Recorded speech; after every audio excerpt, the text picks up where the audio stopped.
Saint Francis Xavier, glory of the Indian Church. To be a missionary is a call given to everyone who desires to follow, live, and proclaim Christ. Down through the centuries, the Church has witnessed many great men and women who have dedicated their lives in order to spread the message of the gospel.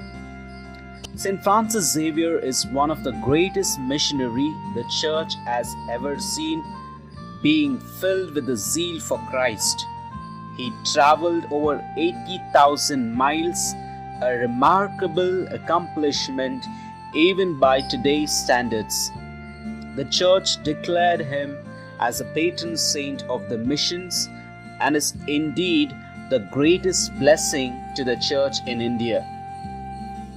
Francis Xavier was born on April 7, 1506, at Xavier Castle, belonging to an aristocratic family in the Kingdom of Navarre, Spain.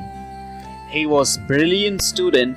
At the age of 18, he was enrolled at St. Barbara College in Paris, where he did his further studies.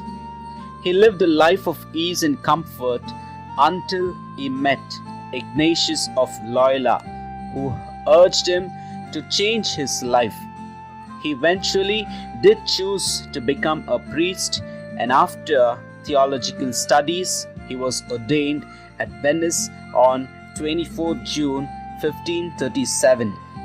Along with Ignatius Loyola himself and 4 others, they found the Society of Jesus. Francis was sent to India by the Society of Jesus in May 1542. He was indeed a fearless sailor of the seas unknown. He dared to go where the boldest adventurers would go. In his journey towards the east, he already began his mission in the ship, where he and the passengers underwent a lot of difficulties, beginning with the weather and the lack of food, seasickness, and many others. In the midst of all, Francis was an angel of mercy, where he ministered to the needs of the others. In spite of his ill health, he was there for the people. This itself marked the beginning of his life in India. It was a foreshadowing of his missionary life, where he would consume himself while radiating the light of Christ to all. On reaching the shores of Goa, he proclaimed God's love with great enthusiasm and dedication. At the very outset, he embraced the culture of the land. He received the permission to wear a cassock made out of black, light cotton, and this remained his dress until death. He spent his mornings with the sick, noon at the prison with his inmates. In the evening, he went with a bell through the streets and squares of Goa, stopped at crowded places, and cried out in a loud voice, "Faithful Christian friends of Jesus Christ, for the love of God, send your children and your slaves, both men and women, to the catechism." He did not stop in Goa. His missionary zeal took him further to Cape of Camorin. He visited the villages of the fisher folk known as the Paravas, and the large numbers of people were baptized, and Francis instructed them. In one of his letters to Saint Ignatius, he wrote, "Whenever I reached a village, the children would not let me say my office or eat or sleep until I had taught them some prayers. Then I began to understand that of such is the kingdom of heaven."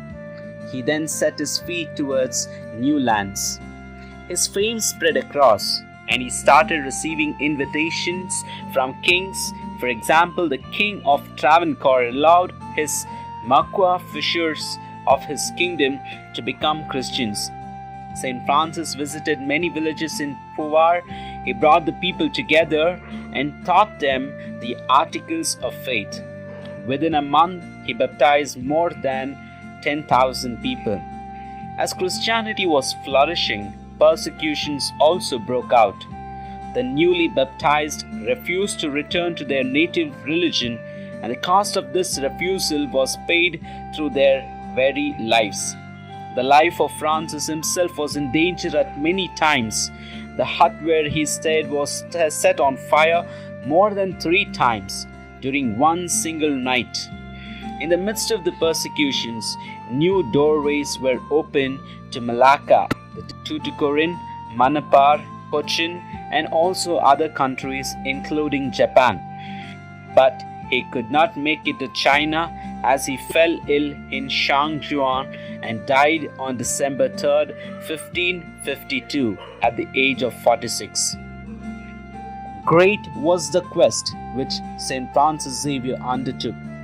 For the love of Jesus Christ, all through his life, he kept alive in him the flame of missions. His love for souls never diminished, irrespective of what tribulation he underwent. He did everything with great joy, with cheerfulness in a compelling manner, and dealt with all in the same way, whether good or bad. His love for God and people was the driving force of his life.